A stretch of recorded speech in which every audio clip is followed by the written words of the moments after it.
do your intro if you want to. Da-da. Wrong venue. What's going on, everybody? It's me, it's RDV, and I'm here with not Zach. I'm here with Eric Breen.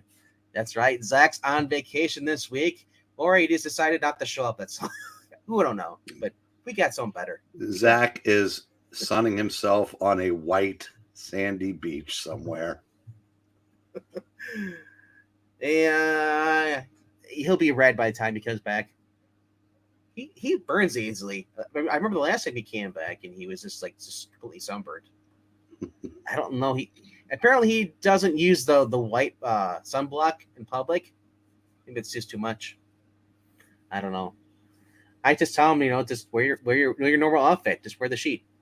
That's right. All right. So for those who don't know what's going on here, what the top 5 is, these are basically, as you can't tell by the title, these are the most anticipated comic books coming out this week that I'm looking forward to. Eric's here to help. This basic for colorful commentary, something that Zach will never do. And if you know me, you're probably wondering, why is this idiot here tonight? He doesn't like many new books. True. But it's for the company. But I do like Venkman, so here I am. He says that, and I'm going to hold him to that because we have to record it. I will not deny that later. All right. So since Zach's on here, I'm going to do a top 10. I know, right? A top 10 on here. Let's say I will technically do top 10 every Tuesday, but it's only my 10. And then Eric will have at least 3 of them that he's getting. I'm not sure what order they're in, but we'll find out. I think there might be 3, but I don't know that we'll cover them because I don't think any of them are Marvel or DC. I've got some other stuff that aren't Marvel and DC coming out this week. All right, so starting off with something that's not Marvel, but my number 10 this week. All right, it's going to go down a little bit. All right. This is the fun part. I made my list yesterday. So League of Comic Geeks likes to have the wrong books the wrong time because they're just guessing. So it may not even be on here, but I'm going to go down further, and there it is. Is Blade Runner is my number 10 pick of the week. I've been following this since 2019. Wow, 20 years? I know, right? This is the 3rd volume, so they go 10 years in between each. So this is Mike Johnson. I can't remember if he's the original writer of the first 2 volumes, but it's continuing the story of basically she was a Blade Runner at first, former Blade Runner, till she realized that they were being abused to the point where she basically didn't like the government. She didn't like the fact that for those who basically, long story short, if you watch Blade Runner and you watch any of the stuff that came after that movie, you kind of get the idea that the corporations basically own the police, and her character didn't like working for a corrupt police force. So she kind of got involved with another, I guess, a replicant, you call him. And of course, now this is where I kind of rolled my eyes at first. When I first saw it, I was like, she's a lesbian, and she's handicapped. She checks all boxes. But of course, it's being from what is this Image? I think it says Titan Books. This is Titan Books. It's different than what you'd get with a Vita or a T. Franco book. They actually do children's directed readers. I don't care the sexuality. It's not even the big thing in the book. It's more about her. Basically, right now, she's having a shootout with the corporation. It basically wants all the robots because at the end of the 2nd volume, she helped with the revolution. And helped get all the replicants, smuggle them out of the city. And now the corporation is caught up with her, and they want one of this replicant. They used to belong to the founder of the company. I think it's Tycho, but it's also Ash on Comics is the main star because you can see right here Ash is the woman. The artwork is fun. It's Andres Guinaldo. I've been loving the interior art. The cover art on this is Alan Qua. You can see some of the other variant covers, kind of the concepts, from the movies. These are ones that are always cool to see. I just love the world of this, just like kind of cyberpunk stuff. This is kind of like my guilty pleasure. So, hello to Undead Quinn, to him, good to see you. Marania, what are you gonna do with all those apples? Eat them. And Jay, you are first, only because you went to the wrong stream about an hour ago. Yeah, a little confusion there. Check out Extreme Movie Show after we're done here. Check it out. We just covered Black Eagle over there with Rob. Fun movie. A show of Kusanagi and Jean-Claude Van Damme. But overall, getting back to this, if you love Cyberpunk, if you love Blade Runner, you're kind of like this. Was it as good as Blade Runner Origins? No. Blade Runner Origins, I recommend that more than this. But supposedly this is going to tie into Blade Runner Origins, or at least somewhat connect. All right, so that is my number 10 for the week. I said now we get to my number 9. Number 9. Yes, and so we'll get to see if that's theirs. Whenever I see more than one book from a smaller publisher coming out the same week, I question it.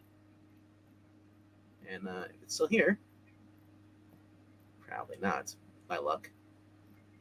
And it is Rabohead, the 100th issue anniversary. Crazy, right?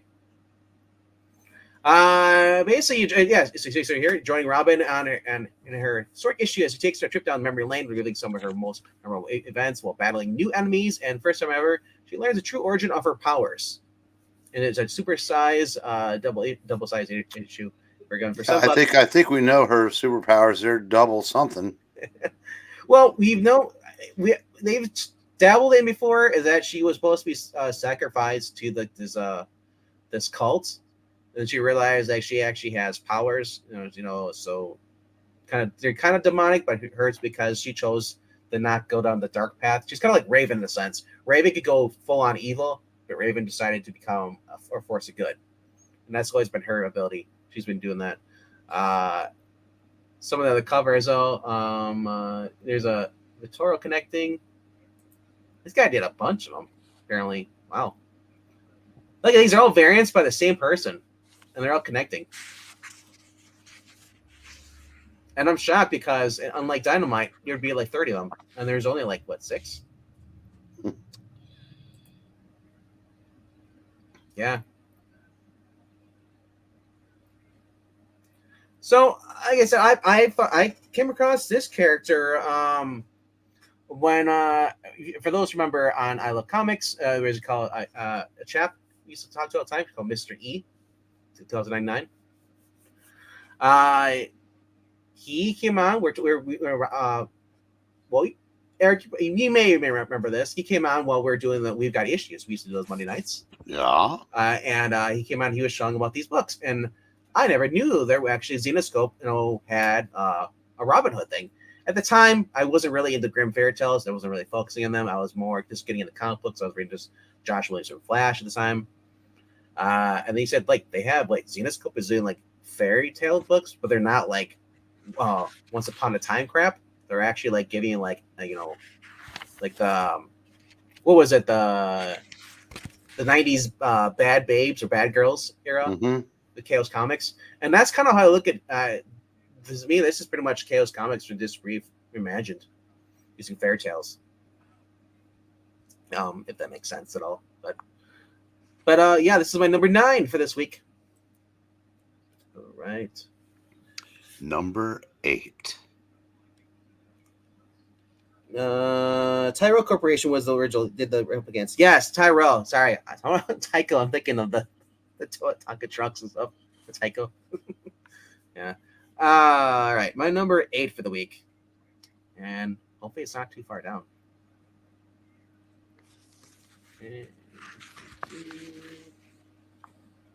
Will it be Night Terror? No, it will not. It is Batman Beyond Neo Gothic. Lansing and Kelly are back, and this time it's basically we're doing under Gotham, because Neo Gotham was built on the older remains of original Gotham, built up brand new, better. This time, Terry has to go is drawn into a case happening downtown, down below in the old Gotham, where basically children are going missing, and along his way he meets splicers. For those who don't know Splicer, if you didn't watch the animated series, Batman Beyond animated series, they were basically they called splicing, where teens where it was a big new thing, where people would basically slice themselves with other animals or stuff. So of course, some of there was always people who worshipped the Jokers. Now there was the Catboys. They're the ones that worshipped Selena Kyle, Catwoman. Basically the Simps, I call them this thing. Anyway, he runs to a Catboy down there looking for information. And while they're looking for the kids, they come across Killer Croc, who over the years has basically just kept growing. So now we have Kaiju Killer Croc. It's literally alligator, if you remember from the 80s. Lansing and Kelly were hit and miss for me on a kind of Captain America. Now I'm looking at this as far as Batman Beyond. I think this is probably one of their better books.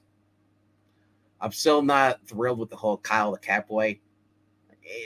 And it's spelled the B-O-I.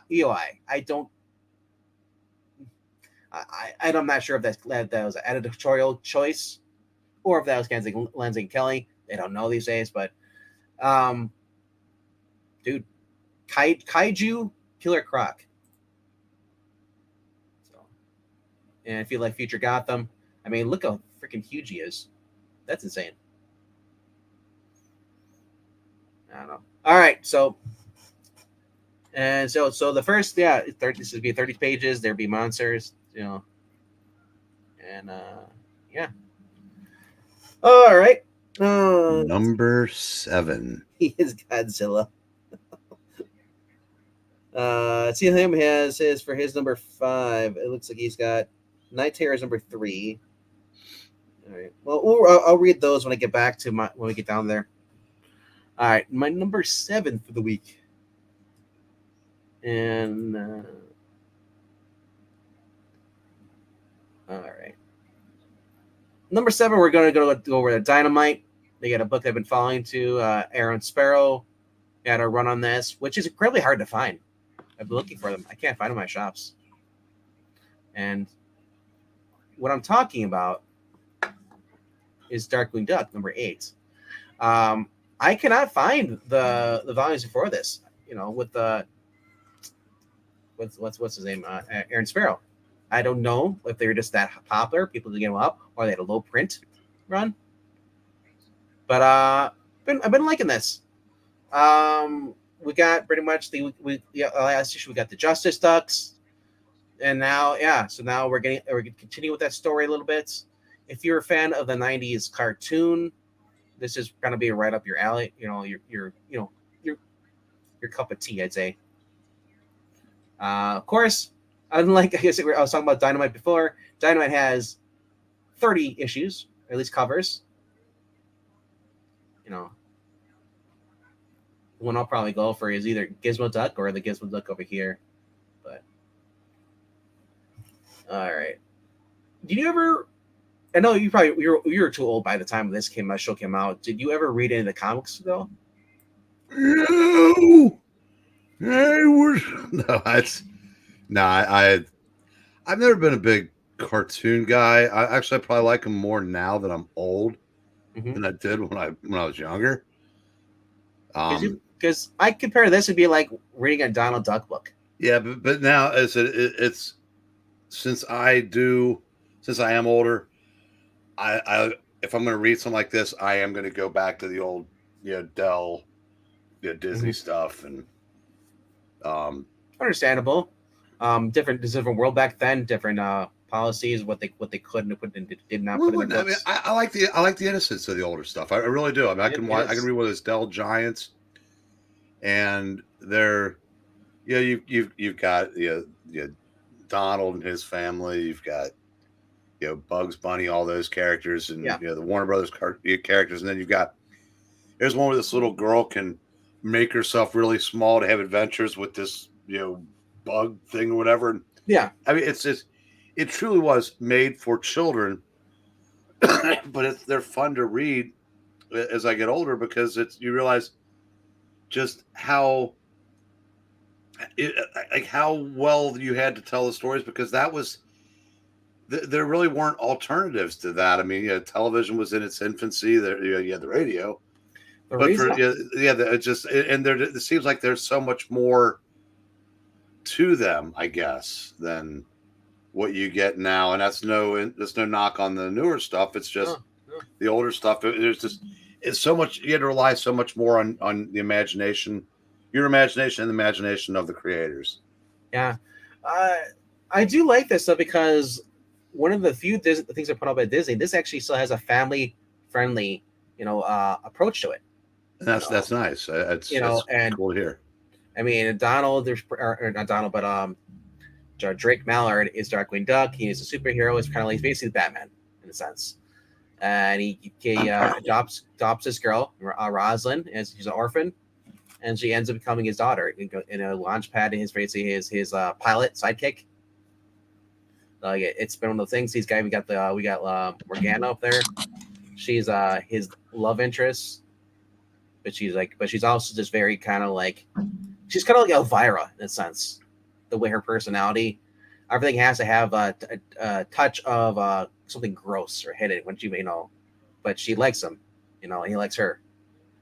She's got a little pet spider you see on there to the cover too. I'm not sure. I'm not familiar on the big gear here. I thought it was Pete's Dragon at first. I'm not sure because he didn't show up in the cartoon series. I think he was added later in the comic books. But fun series, man. It is aimed towards kids, and I'm a kid at heart when I read this stuff. It just brings me back to me, watching Saturday morning cartoons when I was a kid. Well, one thing I've learned also as I've gotten older is I would every bit as much enjoy reading something like Darkwing Duck as I would Fantastic Four at this point. I mean, it's you appreciate them for what they are, and I was like the amount of genres that interest me has increased over the years instead of decreased. Mm-hmm. So I mean, I said, like once upon a time, I would have seen something like this on the shelf, and I couldn't pass that up fast enough to get to what I get. The superhero book next to it. Now, I said I can definitely appreciate these for the. Yeah, this is Amanda Diebert. I can list her name. They just list cover artists. But Diebert is her last name. She's been writing this, and like I said, I was shocked. There's no any hidden message in here, anti-marriage. There's not even a homosexual person they haven't showed in any of these books. And I'm not saying I'm against homosexuality. I'm just saying I was shocked. I'm like, this is 90s, Disney. There is none of that. And if it was not shown. It was like kind of hushed.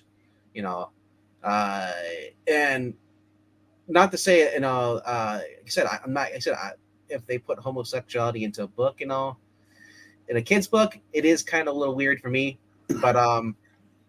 But this book isn't focused on sexuality whatsoever, whether it's straight or gay. This is just focused on the characters, and there's she wants a cell phone, and he's like, no, you're too young to have a cell phone. You're only like in the 4th grade or 5th grade, or and she drives him nuts, and she's always trying to tag along, trying to help him out. She's like a little Robin, basically, just like, dude, I got this, and he's always gonna have to worry about her. And like I said, I just love his over. We talk about Ethan Page, all legal Ethan Page. Drake, our Darkwing has always been one of those guys. I am the main star, but he's always like, by the skin of his teeth, he wins battles, and that's what I loved about it. It's very slapstick, very Three Stooges in a sense. And at the end, he always takes credit. See, I did that. I'm the reason why that happened. So I love the humor in it, the humor in the heart.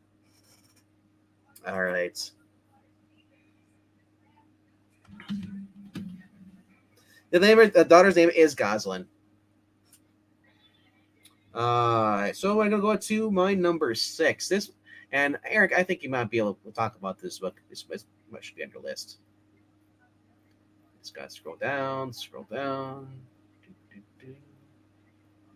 and here it is. It's Vampirella versus the Superpowers. Number 4 is my number 6. Yeah, that's first crossover. First crossover between us. Not a fan of the cover. I mean, No, I'm not particularly a fan of that. I think it's with Jay Lee. that was a Jay Lee cover. I'm not. It does. He doesn't do it for me. It's just I don't know what it is. It's very I want to say Bratz like. You kind of we talking about it's not really. I don't know. I'll just say it's bad. It's not bad. It's not what I would. It's consider. stylized. It's just. I mean, it's an acquired taste. I mean, yeah. It's not Vampirella. That's all I'm gonna say. It's not. No, it's but I see he does a lot of covers, and I mean, even as far back as New 52, he did a lot of the covers for Batman. I didn't like those either. Superman, Batman, whatever was at that time. Yeah, well, this is Michael Linzer, who actually. And oddly, I'm not the biggest fan of his either, and I'm in the vast minority there. Yes, I do like his original stuff for Dawn and stuff. It fit there. Over the years, when he draws Red Sonja, I'm not a fan of that. Here, ironically, it actually fits Vampirella on this. So, first cover. This looks more like a pinup, old school. It's your 60s pinup, your 70s pinup. Yeah, there's a lot of, it's trying to find the other one. This is the Carrie version. Like I've noticed that they've been like all these variants, but the cover's been slacking. Like this isn't that bad. No, that's the neatest one I've seen yet. Yeah, and I love I like that she's standing on the running board. Yep. Those I said, yeah, even I'm not old enough to remember those. I've just seen them in movies, kids. Yeah, I have those. If we get that one, that's probably the cover I'll get, but I don't know if that's like a one in whatever. But I love it. It's got the bat on there too. Yeah. This looks like you would be your gangsters with vampires, So he's got the little Tommy gun and everything. All right, so for those who are wondering, like Vampirella versus Superpowers, who are the superpowers? Superpowers came along about 2 years ago, I think. I forget who introduced them. Was it Dan Abnett? I think so. Brought them back. They're basically Project Superpowers, a bunch of different superheroes from different Earths. Yes, I know the multiverse. But this at least makes more sense. These guys protect the multiverse. Their multiverse team, they have technology, and there's always they call Earths plurals. And what they do is they recruit people from certain Earths, to help join. And they have their own Justice League, and Vampirella and Red Sonja were instantly brought into that, but they were on different sides. But eventually, we had Vampirella proved herself in the last crossover, and help superpowers. So now with her and I think her name is Dynamite. What's her name? They don't list her here either.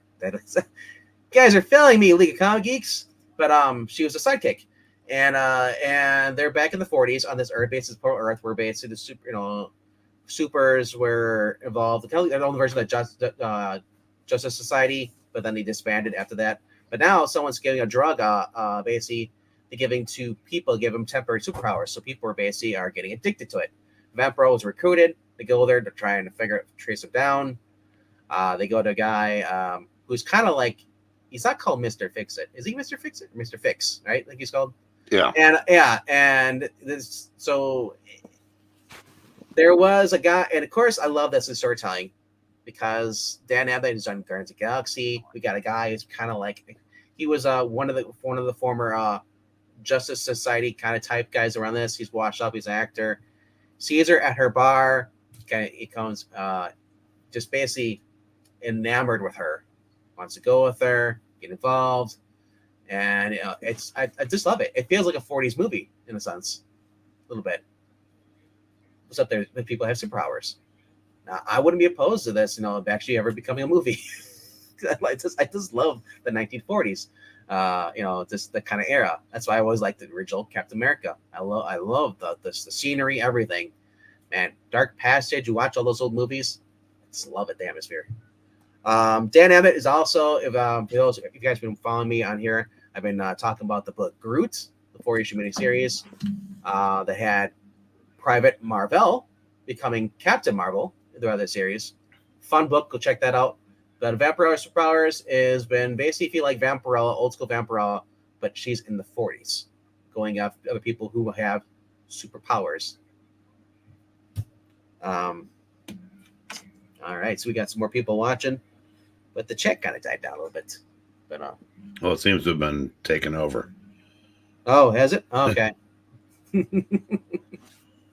All right, so that is my number 6 of the week. It's a little easier for me when I do a top 10 versus a top 5. Top 5, I have to narrow that list down. Like, okay, which one do I really want to read out of the other ones? Because it changes. Every time I go to look at it and I read more. So my number 5 this week, and is let me scroll down here, and it is, if I find it, is Battle Chasers. I believe this is issue number 12, which is a series by Joe Madureira. I probably butchered his last name. Created back in the 90s. I believe it's for Wildstorm, wasn't it? Yes, I think so. Yes, it was Wildstorm. It went for and because of delays, it went for like 9 issues, and and then finally, when DC acquired Wildstorm, there was also, so basically it got one. Everybody was waiting for issue 10. Issue 10, I think this was so basically 10 came out a few months ago, and it's just cool to see this guy who basically left the comic book business, basically go to work at video games, make a success there, to finally come back through Image and finish out the story. And it's the only thing that sucked. It's not him doing the in art.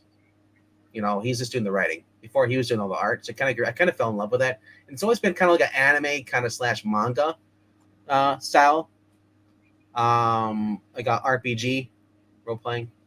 And holy crap, is there a lot of covers in here too? So John Boy Myers has come back with another cover again. For those who don't know John Boy Myers, he worked on Rebirth Teen Titans until they kicked him off because he didn't want to draw Starfire in that and the way that they wanted him. He wanted to go back to the way Perez was drawing him. Fun fact about him, but he's still doing covers for DC though. I like Artgerm has a variant on this as well too. So basically, you have the Paladin, you have he's more like the rogue, the pirate queen, or thief and all, and being forced to work together. The main girl, if they show her under these covers here, her father was part of the King's Royal Guard, and he went missing. These people came her to try and attack her, these werewolves at the very beginning of the story, and she opened up this chest that she had, and she realized that it was her dad's gauntlets, which had like super strength ability and so magic abilities.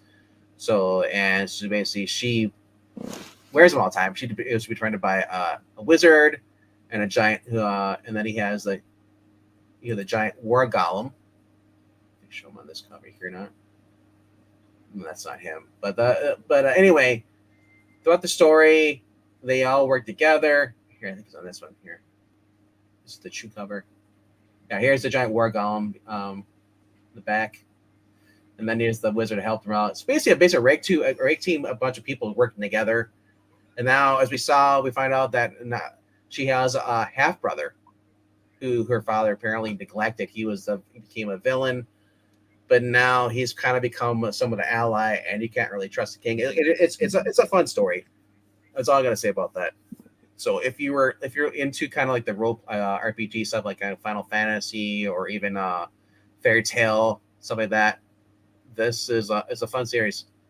32 pages packed and no ads for $4. That actually sounds pretty cool. For $4, no ads. Yeah. Yeah. I mean, I just saw that. And this is, now the main cover is Is this the main cover? Here, the main cover. Let's see if it's cheaper main cover. Yeah, it is for $4. $3.99. That's kind of cool. That is for no ads and getting 32 pages. Cool. All right. So that is my number 5. Going on to my number 4 this week. And I think Eric will do another crossover. Scroll down because people suck. They shouldn't be sleeping on this book. This book's been fun. As a character that is rarely ever in comics these days. He just started coming back a few miniseries. And let me scroll down right here. The Rocketeer, Den of Thieves.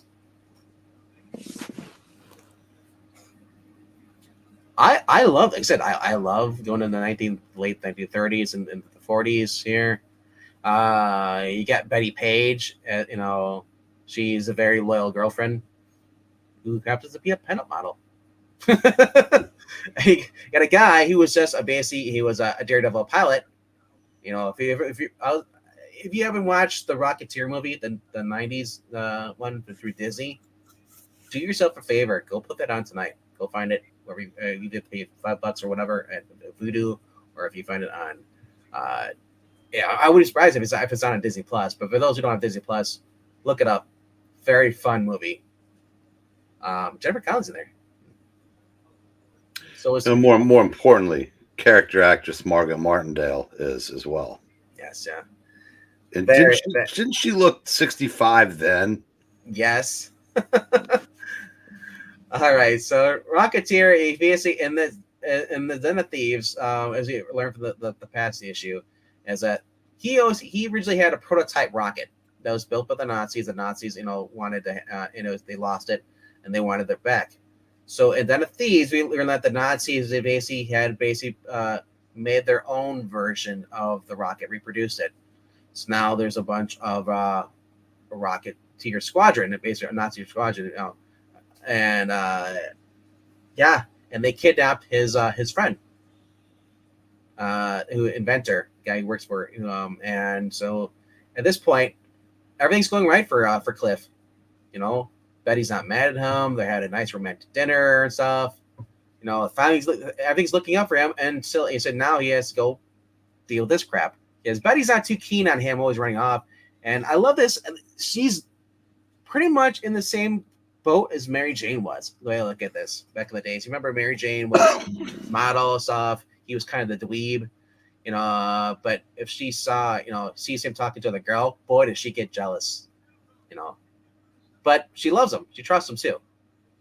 It's one of those things, and that's what's missing from comic books these days. That's what's missing from Spider-Man these days. A lot of books. Here's some other cover too. Here's the Messina cover.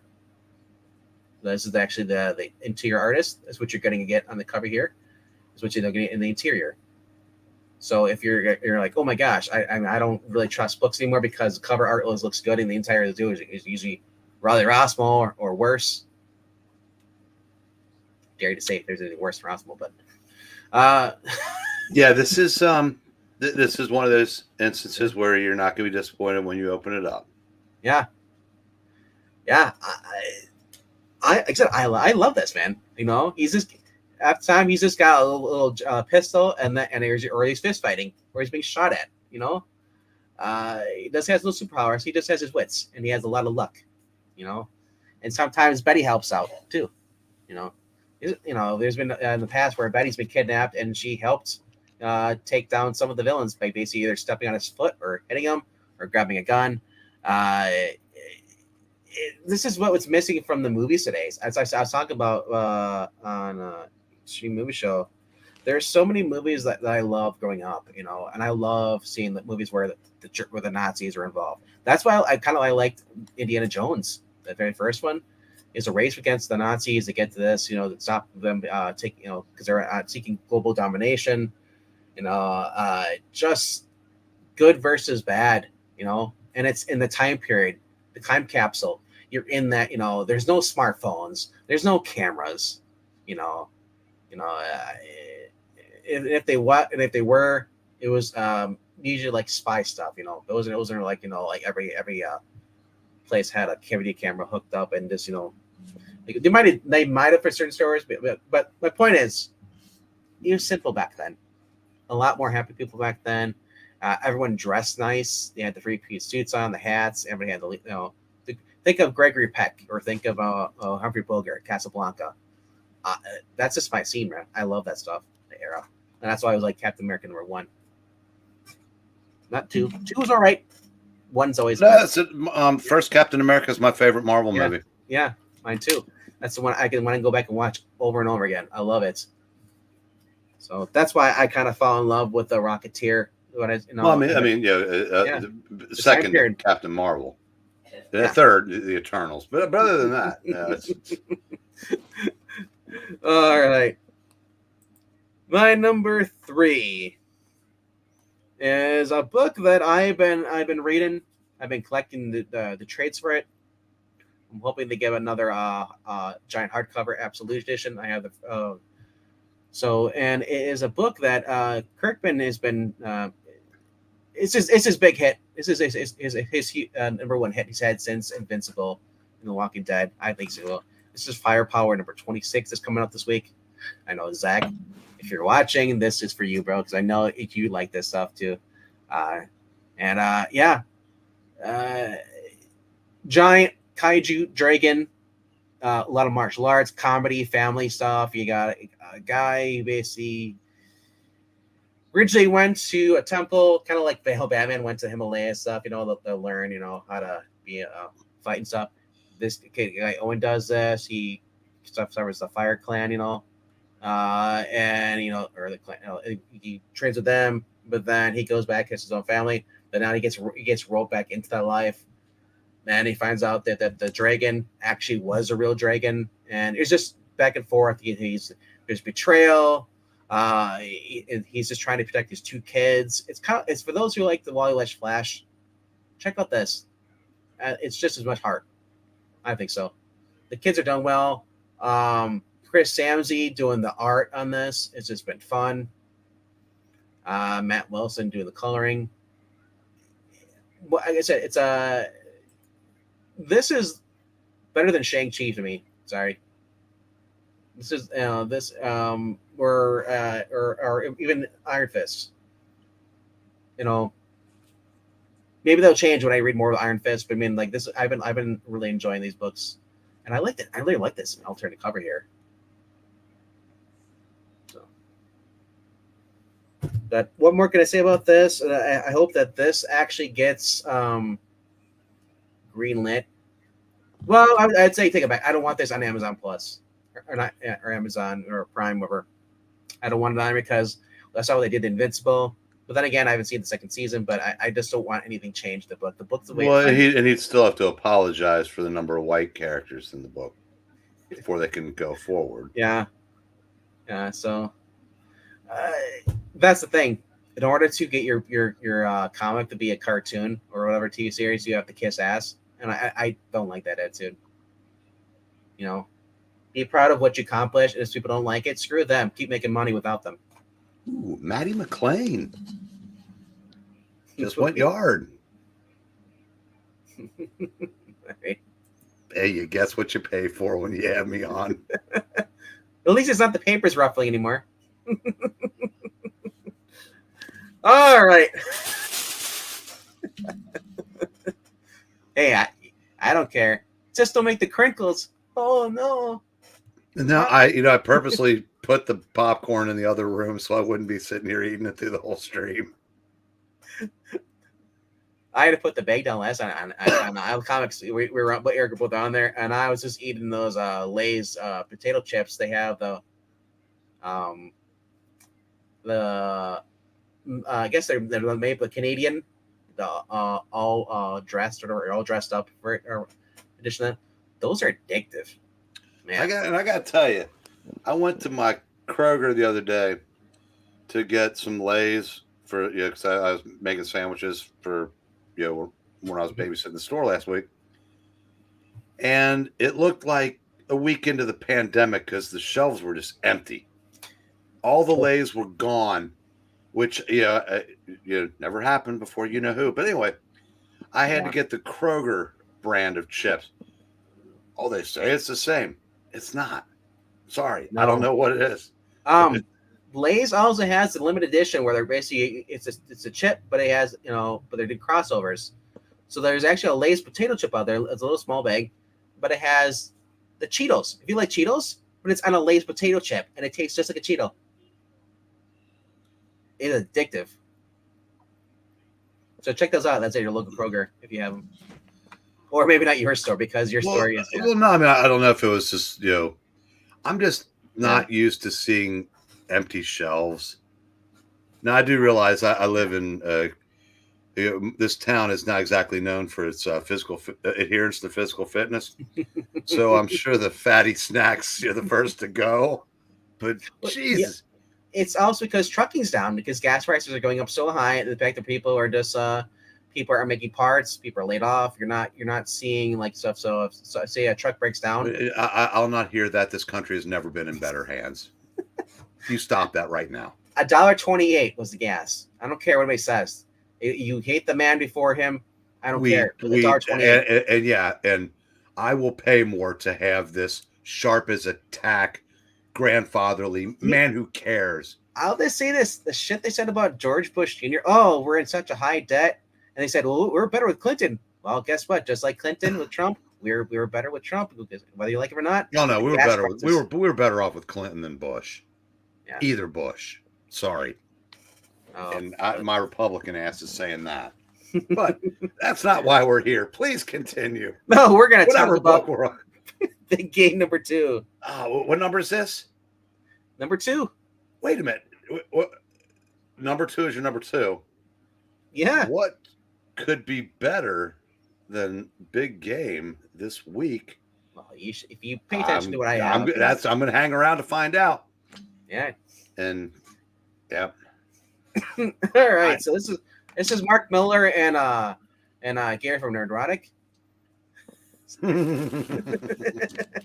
Sorry, it's Pepe Larraz.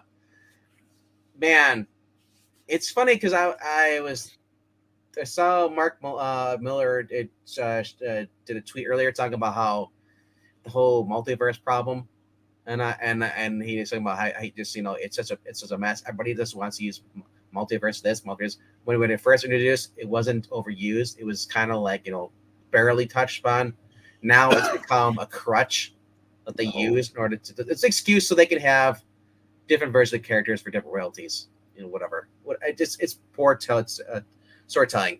Big Game is basically Nemesis going around and killing off heroes, and I was so happy about this. I said to Mark Miller see, man, wouldn't it be just great to send Nemesis just to kill off all the multiverses in Marvel and DC? You know why there are so many multiverses in comics now? So they can have more than one Spider-Man. No. Because there are so few Mark Millars working in the industry. True.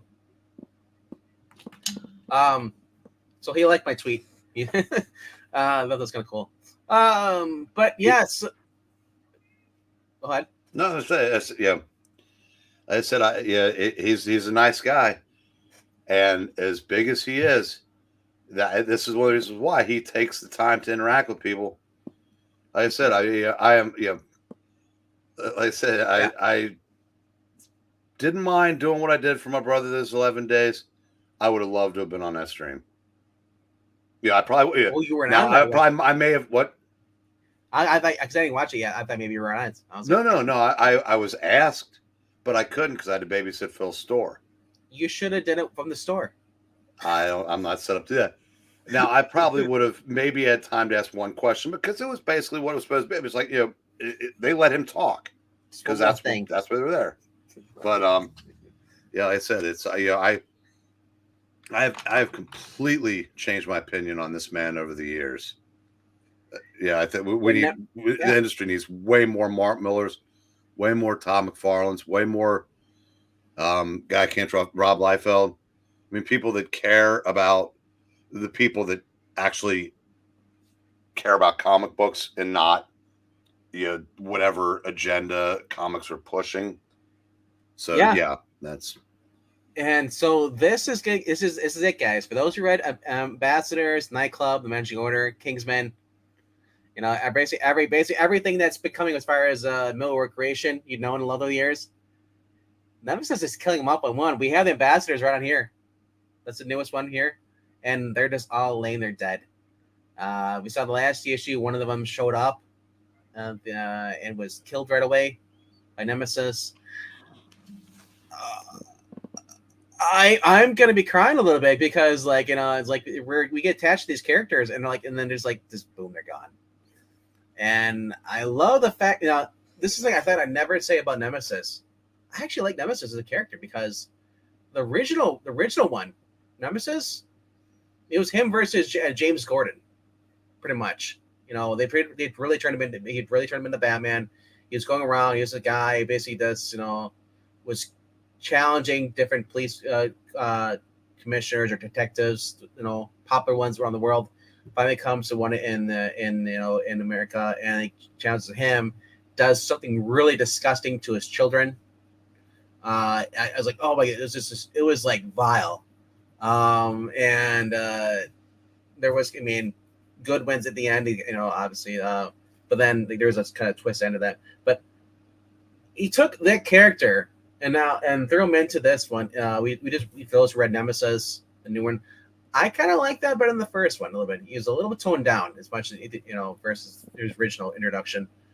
But now he actually serves more purpose because we learn more about this. If those read Wanted back in the day, Wanted basically was this kid. For those who watch the movie or whatever, he finds out his father was part of this secret group of villains, super villains, and you find out that there used to be heroes on the world, in the world, and this world is very similar to ours. And it says, Miller had said in the Big Game One, he's like, there's the reason why the people, we have all these movies, the Marvels and DC movies, something like that, superheroes, because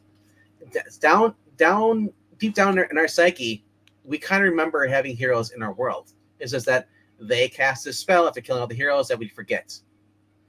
So, but the Big Game is pretty much because the kid that was in Wanted is now the leader of the supervillains, and they feel threatened because all these heroes, like the Nightclub, the Magic Order, Ambassadors, are all popping up again, and they're like, we don't want that. They love being in control. So this is just one way to have Mark Millar says, you know what, I'm gonna throw all my toys together, and this could be like a little kid, like action figures beating each other up, which I think is kind of cool. No, yeah, I agree. Yeah, like for everybody who played with G.I. Joes back in the day, or action figures, Big Game's pretty much that. Oh, why does I said, yeah, why does he look like neurotic? That's what I said. I don't know if he's asking that as a question. Why do you think he looks like that? Oh, why do you think he looks question? Like? That's an obvious answer. It's the giant beard, the glasses, the kind of. That's the first thing I saw. Yeah. If the hair was a little more wild, I guess it was. Blonde. Yeah, if Pepe Larraz, or actually, if you took neurotic and Nerdoc to shaved off, you just with clean shave. Holy crap! I wonder if people would be afraid to talk to him because it's just gone. He's missing his beard. Yeah, we get Clem Robins over there looking like Dr. Silver Age. All he's missing is Nah, he looks like somebody that would get whacked in the first scene of a Sopranos episode. Doesn't he? Whenever I look at Mark Millar, I always joke, it's like, oh my gosh, that's the guy from Stargate Atlantis. He was a doctor. He was the medic. Well, I will say I watched some of that from the store, and you really have to pay attention to what he's saying to understand, because that is a thick accent. Oh, Mark, yeah, like I said, I would love to have him on the channel, but being like, what more can I ask him that he's already asked another channel? It's like, what am I going to bring to the thing? It's like, and I'd be intimidated, with Chuck Dixon on at first. I was kind of like, well, when Tim Lamb gave his introduction, I was like, All right, what can I ask and what I do not want to talk about? Because Well, I see hate. that. Fortunately for you, I did Yeah. what you usually do, Yeah. and I took over. And because I didn't want to. Yeah. I didn't want you guys asking about that Bat character. I want to know about important stuff like Airboy. Yeah. Airboy. Well, mine would go straight to Catwoman.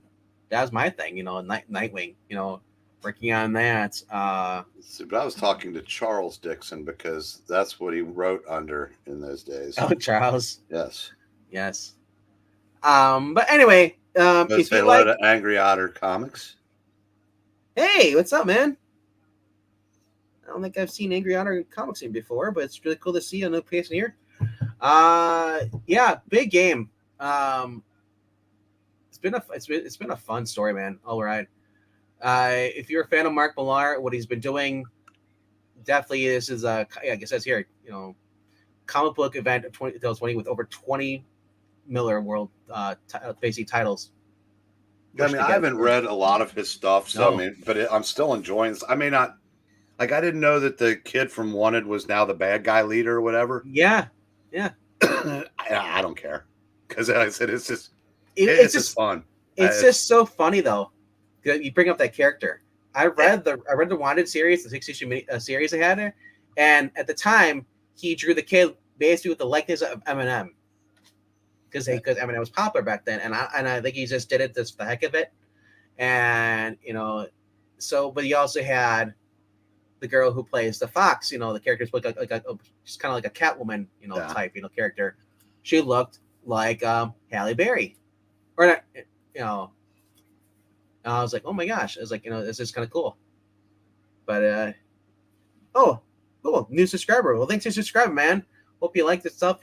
Check us out on Thursdays when we actually talk about the books that we're talking about now, and other books that we're just we picked up at the store. Just to kind of get like a break in between for us to read, and then Thursday we come back, and talk about that. That's the same time, 8 p.m.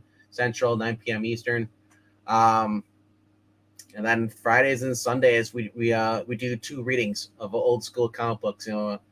So if you like that, if you like us, as long as you're not offended, because we really do ham up our readings. We don't do serious readings here. And I think that actually helps us out, because when you receive people doing comic book readings, they always try to be serious. We're the complete opposite. We're the Loon House. We're the basic Arkham Asylum when it comes to reading. But yeah, no, this is the number 2 of Big Game. Check it out, man. All right, Breen, I know you're asking about what beats this book out. We're all on pins and needles. Pins and needles, and this is where you get your apples out, because I don't know. It's Venom, right? Actually, no. How dare you? Oh, I thought you were reading Venom. It's Tom Taylor. No, no, it's none of these books. My number 1 book of the week is a book I've just been having fun with, and I'm just glad to keep they continue this. It started off with Kelly Puckett back in the 90s. That's your hit right there. Afra? No. My book number 1 book of the week is Batman Adventures Continue. I just love these. I'm cool with that. I know you're a big fan of that, so it's yeah. I see you got Paul Dini, Alan Burnett, Ty Templeton beating cancer, coming back to work on this again.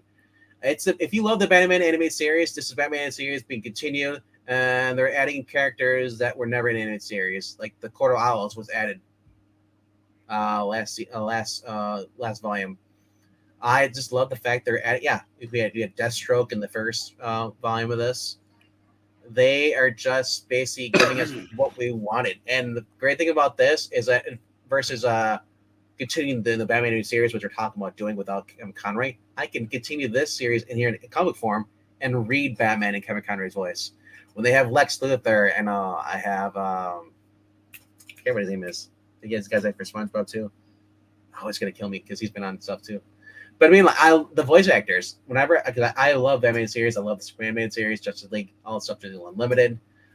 So when it comes to these characters, I read them out with the voice actors in my mind of reading it. It's just so much. It's just like watching the cartoon, because it's the same people putting in the same story, same efforts. Sometimes the cover, like the main cover, like I don't care for this version of Batman here in the cover. But then I look at this, which sucks that these are the 125s, and it's probably because 125 because of the best covers. But these are the title covers, man. I love stuff like this. Oh, it is. This is just fun.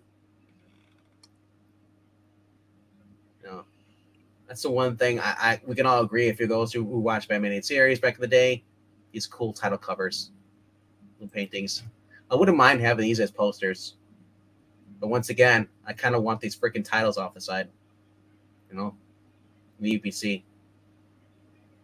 If you want to have the title on there, just put it at the very bottom, really small font. But yeah, Quarter Owls are back in this, and then they have the Man Bat is going to be joining up with them. They go against Batman. Batman's going up against the attacks from the court. Bruce Wayne continues to be roped into Ra's al Ghul's or Ra's al Ghul's mysterious scheme. So, like I said, I'm a huge Batman animated series man. I admit I haven't read a lot of the Batman comic books. But I have read a few of them. I've gone over them, and then the Death of Jason Todd, Death and Family, a few of them. And I gotta say, I think the animated series holds up well to the comic books, at least what I've read. And I like the fact that these are actually the same people. These isn't like we're getting like, oh, this is the modern DC trying to be, the cool kids, comic books, This is actually the original people come back continuing what they did, what people love. And what more can you go for that? I can't say no to that. I just love it. Here's the Cliff Chiang cover. Chiang. I mean, I just love the style of Two-Face and the Penguin, all that stuff. The Joker. So, Eric, you've read some of this over the while, have you? I don't think I have actually. Oh. Keepy Kopichel is the riffrax of comic book reading, says Davis Anowich. We kind of are. Oh, nothing offends me. You're Gen X. Oh, yeah. That's. I like I said, I always let people know it's like we may not be the most PC, but we try to keep it non-political. We went a little political bit earlier, but like that's the extent. Me bitching about gas prices. But yeah, so a lot of like I said I collected the Mark Miller's run on the Superman Adventures. Fun, check that out too if you can. It's in trade format. I've been collecting the Batman animated series, basically as far as the comics, Batman Adventures. There's a Batman and Robin as well too. It's just so much fun, Batman 66 is another little short series they did too for a while. For those who have Batman and fatigue, I would say this is the only Batman book you should be picking up. I mean, you can, if you really want to venture out going more than this, I would say Detective Comics by Ram V. I'm kind of done with Chip. Not my cup of tea when he basically was sniffing Grant Morrison's farts. I don't care for the whole Grant Morrison Batman run and all stuff, but some people do. I sat and sit there once. I don't want to sit there again. Yeah, I didn't mind that. It's not my favorite by any stretch. In fact, nothing he's ever done is among my favorites. No offense, Grant Morrison fans, but I don't need to read it again.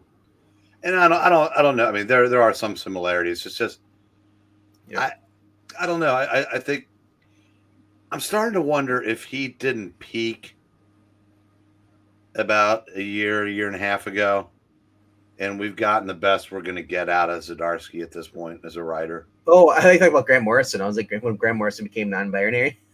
No, so yeah, when he came out as a non-binary wizard or whatever, wizard. Yeah, it wasn't that changed my opinion of him. It just made a lot of things more clear. Well, why can't people do that? Like, oh, you're brave. You're proud to come to the closet. Why? Imagine if someone comes out and says, "I'm a wizard now." That is much more fun. today in comics, but Grant Morrison comes out as a wizard. Holy shit, he's a wizard. Tim, I want to go over your books. You had mentioned you said you're getting Night Terrors #3. I skipped that series. I went through Future State. I don't care to sit through another event. Just quit interrupting my comic books and just let them continue ongoing. He's also getting Night Terrors Action Detective Comics, both those issues, I guess, and then Batman Adventures, which is awesome. Stranger Things. All right. I like the show, but the comic books I just never really dabbled into. TMT Stranger Things. Okay. So they are doing. I heard about their crossover. So that's this week. Okay. You have to let me know how that is because that just sounds like a really strange crossover event. Firepower, King Spawn, and Rogue Sun. Cool. All right. And then we get to my other favorite part. We'll quickly go through this. We're going to go over to the trades coming up this week. We got a Green Lantern Corps by Peter J. Tomasi and Patrick Gleason Omnibus Volume Collection. Nice. $150, but as we always said, it may be $150 through Marvel or DC. Go to in-stock trades. You usually get it for like 90% cheaper. Almost, sometimes. It'll be 120, it'll be like $150 here. It would be like 90 or $70 there. And then you get free shipping and basically anything that's over like $60. So it works out better. Well, that might be your only chance because one of the problems with which was good for us as readers, all these omnibuses being sold so cheap, through Amazon in stock trade, cheap cover novels, comic book shops stopped carrying them because you literally can buy them cheaper than the store can to sell, which I said I don't give two shits about a Green Lantern Corps omnibus from 6 years ago, but it's cool. I mean, I miss that like our store doesn't have like the let's say Fantastic Four omnibus #1 with the Lee and Kirby stuff, but so I said so that's the double-edged sword. It's great for me, the reader, but for me, the person that works at a comic shop, it sucks. Yeah, I mean, for me, I didn't read a lot of Green Lantern stuff, but it's Peter J. Tomasi and Patrick Gleason. Oh, I'm saying but it's. I mean, I wasn't denigrating the story. No. You also get Jeff. It's newer. I mean, I said, I don't mind that we can't bring in an omnibus from 10 years ago. Yeah, not carrying the ones from like early Marvel, 60 years ago. For that reason, kind of, it's like you go to a comic shop, you should expect to see stuff like that. But the reality is, they'll just collect dust when you can buy them so much cheaper at some other places. Yeah, and loyalty only goes so far. I've found. I hear what you're saying. Trades. I mean, a lot of these companies they carry comic books or the new shops. At least they carry the new trades for the past 6-7 years, and I go to look at like, oh, let's see what's on Batman. Oh, it's all Tom King. I want the stuff before Tom King, and that's pushed out because they keep getting new stuff in, so the old stuff gets pushed out, or you're not able. They purposely it's forced out of the ordering process. You have to order. You'd be amazed how few trades actually the percentage that stay in print. Yeah, it used to have something to do with warehouse space at Diamond would be a factor of that, but because I'm always amazed by that Spider-Man Epic collections are out of print. It would seem like those would never not sell well enough to stay in print, but that's my thing. It's like when I went to my shop about 4 or 5 years ago. I said, dude, why is it I can't find these Spider-Man trades anymore? Soft covers. I'm not even looking for hardcover. Looking for soft covers. That's ridiculous. And they said, well, it's because the fact that they keep putting in the new stuff. The Ultimate Spider-Man came in that pushed a lot of the other ones. The essentials were kind of faded out because they weren't selling. They weren't printing them anymore. So it got to the point where they said, we're constantly being shoved down our throats with these new books and new trades, and we usually buy one or two because there might be someone who actually wants to come and buy it, do that. But he said with the dwindling of numbers, it got to the point where now we're stuck with all these books, trades that we ordered that nobody wants them because the newer stuff. People wanted the older stuff. And older stuff has now gone up in value too. So people don't want to pay like 30 or 40 bucks, for something which should be normally be 15 bucks because it's sawed off because it's a low print number. Yeah. Well, what amazed me is that when I'll go to an Ollie's on the rare occasion that mine actually gets stuff like that Wonder Woman omnibus from the Emma Peel version. Yeah. That came out about 4 years ago. And it's already been out of print long enough to become a remainder and be sold off to an Ollie's. Yeah. That's another thing. I said I don't know how much longer this older stuff's they're even gonna bother with that. So this is what I look for when I go in the comic book shop. Stuff like this. Yeah. Because it tells you all about what's going on. And the same thing. I saw that at half price books for $20. I didn't pick it up because I've already. Yeah.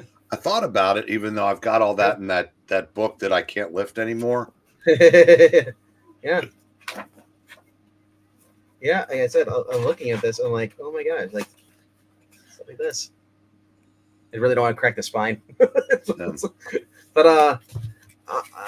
I love when you can find basically the history of the comic book stuff or certain things. I have one of these that has about the stamps. All the collectible stamps they're in each book. Yeah, and it's cheaper than flying Paulo over from Portugal and having him move in with you. Did Paulo show up here? I didn't see him. No, but I mean, I said he's he's a two-legged historian, but you have to feed him. Yeah. So, look at the other books coming out this week. We got where's the Jeff Lemire, Robin, and Batman, which was a retelling of their story. Origin, I guess. I couldn't be less interested in that row. Yeah. Miles Morales by Saladin Ahmad. That's all you need to know to say hard pass there. I will just say this. Brian Michael Bendis, if you want better Miles Morales. And think about what you just said. Yeah, I know, right? The fact that it's true. Okay, now we're talking. Of course, I said, again, this is not my first choice for Avengers, but I'll take it over. What else? Thomas, Epting. Yeah, that was the jackets era. I don't mind jackets. Sue Storm had that nice uniform with the jacket in the 90s. Lobster Johnson on those, Volume 2. I believe that's doesn't have a connection to the Hellboy universe. Yeah, I think it does. Yeah. There might be over 1,000 comics in that universe, and I have not read one of them. All right. Ordinary Gods, never read that. Spy Superb, I read the first issue of that. That is Matt Kint. Oh wow, I probably. Yeah. I bet it had shitty art, didn't it? Yeah, the art is cover. Let's see the cover. Because I don't remember, but if I'd have seen that and I saw Matt Kent, I would have at least looked in. Yeah, and that's the thing. Our late friend Curtis Skipitosh, he was into books like this, and I bought it. Like, you know what? I'll try it out because I want to go into Skip's world, go into some of the indie stuff because he finds a lot. He found a lot of cool stuff. Introduced me to that stuff as well, so yeah, I was like, I picked it up and he had like the cover. It was like a dossier folder. And it's just talking about how nobody knew who this spy was because the spy was basically a random person.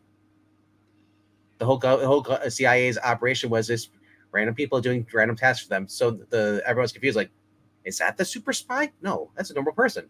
Okay, now remember, as great a guy as Skip was, you couldn't always take his taste at face value because he was a Kings fan. I'm just saying. Yeah.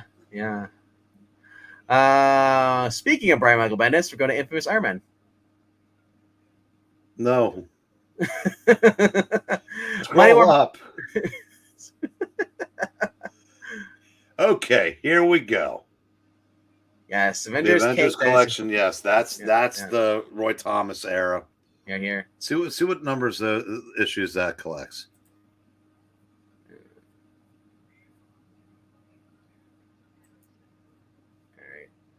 All right. This is going to collect 19 or 77 through 97, and then Incredible Hulk 140. I think this might be the second time this has been out, but that runs through the Kree Skrull War. Yep. Yeah, this highest recommendation. 3, 2, 1. What's going on, guys? Sorry. And those are new. A lot of issues in this run were inked by the late legendary Tom Palmer, who I believe is getting a tribute issue in Alter Ego next month, which I also would highly recommend because he was a hell of an inker. Herb Trimpe. I was laughing. I'm like, I heard his name. I'm like, Herb Trimpe. He's like he already has the last name Trimpe or Trimpy or Trimp. I think it's Trimp or Trimpy. So now I'm thinking a second. Harlan Ellison wrote one story in this. He gets built up there, and Tom Palmer inked most of these, and they don't. It's because these kids that run this site don't know certain things. They should. Yeah. No, Tom Palmer worked so long. I think he inked some of the issues of Hawkman, or it was his son. I can't remember. He worked there so long that he became part of the ink. Or wait, no, that was who was that? That was Grunwald. Yeah. So yeah, I was when growing up, and I because I didn't really read comic books. It wasn't until like I turned 18 in 2013. 2003, not 2013. Wow. I look good for my age then. 2003, I got into comic books. I collected the Spider-Man and CD-ROMs for the anniversary, and seeing these names on here pop up, and like I remember Herb Trimpe or being one of them, and I just felt mad. Like, man, the guy's got that weird last name, and then he named him Herb, or his his first name was Herbert. No, I'm hoping it was a nickname. But Sal Buscema on here, yeah, Sam Granger. Yeah, the sad thing is only 2 people that are listed here are still alive. I believe is John. John's been dead for 20 years. Roy Thomas is still alive. Yeah. And Sal. Sal's okay. I couldn't remember which one it was, Sal or John that passed away. Now John was the older one. Yeah, and as I'd like to point out, he was not really a fan of superheroes.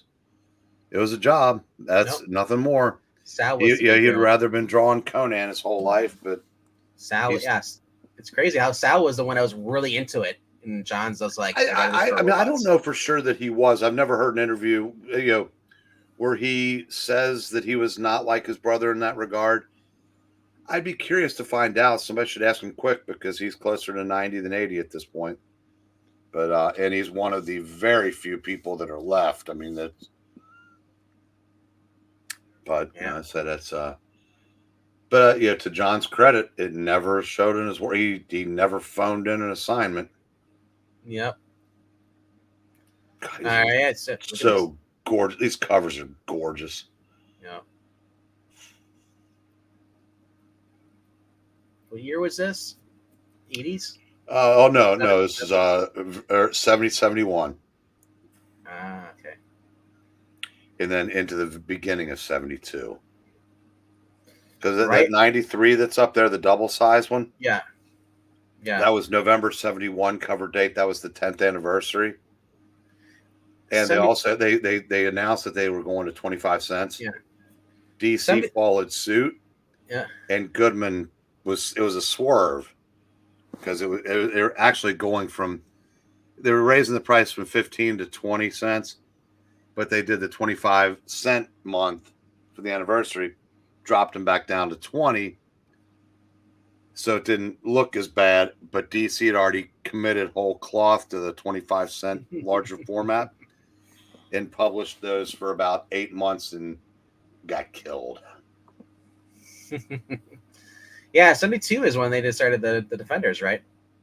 Yeah. Well, Right around there. the late 71, December 71, I think, was the first issue of Marvel Feature that was Yeah, the first but I mean, like Defenders. number one though of the But the Defenders, the actual series, was Yeah. mid 72. Yeah, Another Looking at great it. series. yeah. But looking at that, we might read some of that on the channel. All right, so that's here, and then I'll go back over. We got Avengers King Dynasty, Chilling Adventures, I guess. Gargoyles, if you like Gargoyles, I mean, it's Greg Weisman. Ooh, the signed edition too. No. Never read Lost Boy. Didn't read the ones. I don't know what Giant Days Library is. Red Sonja, Volume 1, Mother. This did not care for. I think this was the Mark Burned out. Yeah. Now I'm looking at how far along the masterworks are that they're the Fantastic Four 25? at the end of the Byrne era. I know, right? Seems 25. Seems like just 34 years ago, the first one was coming out, and I bought it right there. Next row down. That Avengers, that's the original trade dress, if that's the right word for whatever those Masterworks. Yeah. But those came out in 88 or 9. And they were among the first hardcover things of its kind. And DC followed suit or did the archives around the same time. But that was always my favorite. I love those. How it just looks prestigious. What is this? Oh, this is the best. Is this? Oh, this is a magazine. This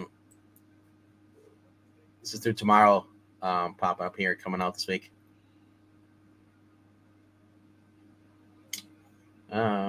Bullseye, Foxhole, Police Trap, and In Love. Oh my goodness! What is this now? Best of Simon Kirby's. This is through Tomorrow Comics, called Mainline Comics. Oh my goodness! What's the cover price on that? Cover price on this is hardcover $49.95. Oh, okay. It's a hardcover. I thought they were launching a new magazine. Yeah, I know. So I do. Yeah. Oh, okay. But, I still may have to look into this because this looks good. 1950s, man. Well, yeah. I think before Marvel. Yeah. I actually might pick this up. So, it's the best of Simon and Kirby's Mainline Comics presents some of the final and finest work Joe and Jack ever produced together. Yeah, that's cool. They had a falling out too, just like Stan and Jack. And this is through Tomorrow's. I love Tomorrow's. It's awesome. They go look up Tomorrow's. I think it's tomorrow, and they have excuse me. They have everything you want. It could be as far as the magazines or just there's Retro, which is basically their sister kind of thing. I think it's called Retro World. Retro Fan. Retro Fan is the. I was reading the latest issue today. Yep. And I found out that there is one of the romance comics, Girls Romances. Yeah. Issue 109 is a Beatles cover. I didn't know that existed until today. Because that was part of the first article was Beatlemania, and that was part of that. And Gene Colan cover. But yeah, I said, Venkman would say something in all sincerity. Yeah. The thing that I am most, I'm not going to say proud of because that makes it sound arrogant. Mm-hmm. Of as far as like how far you've come in the time I've known you. When I first met you, there's no way in hell you would have just talked about Two Mars the way you just did. It's because you guys are wearing me down. Well, like I said, it's I'm getting old. I need to get my walker. I agree with them. I think they're the for as long as they can survive, I think they're the best thing still in comics. Because like I said, that's why I put Roy Thomas on my comic book Mount Rushmore, because he, basically without Roy Thomas, there is no Two Mars. I mean, Michael Urie would never have carried it this far. Alter Ego. Roy Thomas, I love it. Yeah, he started that in like the early '60s, not the version that we have now, but that was where that came from. Yeah, he was instrumental in back issue, and he's just it's. I said that that the Charlton companion, the team up companion from late last year that I bought. Those are great. Yeah, they do. I mean the individual creators that they've done entire books on that. Yeah, I wish I could afford. I wish I had the money and the time to just get everything they've ever done. Right. All right, so that's it for this week. What's coming out is for trades. I do implore you, if you're looking for something to listen to in the background, I'll be over on I Love Comics over there, and Marania, who's in the chat or was in the chat, will be hosting an Marvel RPG video over there. So I'll be over there. She'll be over there. It's based, we're not. I won't claim we're the most exciting thing. You're just watching people just kind of sit around and just play a role playing game. But we are active in the chat, so if you do more so than we were tonight, I apologize. Yeah, if you're looking for something that's for background noise, the hell of it, A lot of you guys are probably doing stuff. You might need backgrounds. Check out I Love Comics for your background noise, specialists. But I'm awesome to see if people showed up tonight. I know it's kind of weird. We're doing a top 10. I haven't done that in ages. For more top 10s, go check out Extreme Movie Show. There's no E. It's just the X and then stream or Extreme, TREME movie show. Check that out. I go over there. Professor Pixel, who's usually on the channel here too.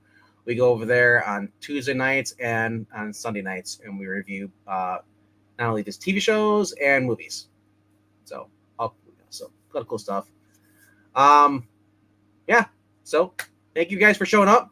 If you want to help out the channel, there's a few ways you can do it. You can, if you want to, just word of mouth, sharing out that we're live when we are live, posting the link in the Reddit. Don't spam anybody. Get permission first. And speaking of the devil, I talk about I Love Comics, and he just pops up in the chat. What's he talking about? Box of books and DVDs on sale at Amazon Prime for $57. I don't know. Neither. But anyway, though, if you guys would, there's a few things you can do.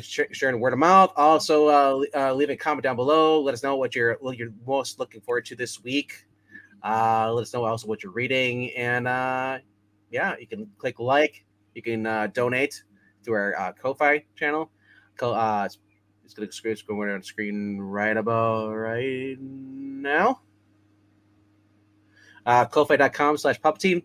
You're like, well, why would I want to donate money? Well, if you at least donate $1, the dollar will help go towards to the StreamYard events as far as pay for a StreamYard Premium, which is the monthly cost. We also pay for the ratings we do for Marvel and DC apps. But also, by donating $1, you're eligible to choose our next reading or retrospective.